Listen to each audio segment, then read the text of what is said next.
Poco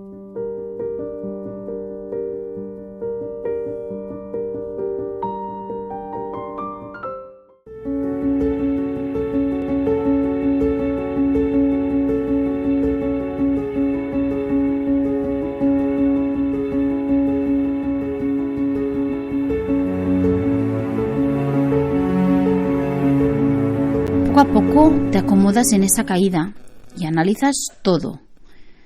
Y esta vez no quieres levantarte. Quieres ver, observar y analizarlo todo. No solo lo que te rodea, sino también lo que encuentras en tu interior. Empiezas a notar el dolor de esa y todas las caídas. Ves cicatrices que no se cerraron bien. En definitiva, que no te ha servido de nada levantarte con ese impulso y valentía y negar todo aquello que dejaste atrás en esas caídas. El cuerpo no olvida y el alma menos. Entonces te das cuenta que estás cansado, que necesitas descansar, sanar y quedarte ahí en ese trozo de asfalto. Dejas de sonreír y fingir y empiezas a ser una parte de ti que desconocías y que al principio no suele gustar.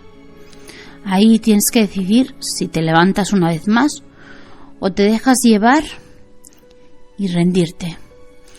Con el tiempo ese suelo se convierte en un pozo, donde al inicio ves la luz, pero ese pozo cada vez se oscurece más y te das cuenta que todo lo vivido, tanto de pie como sentada como en el pozo, forma parte de la realidad. Y ahí, analizando desde el sentido común, tomas tu decisión final: apagarte o escalar y levantarte.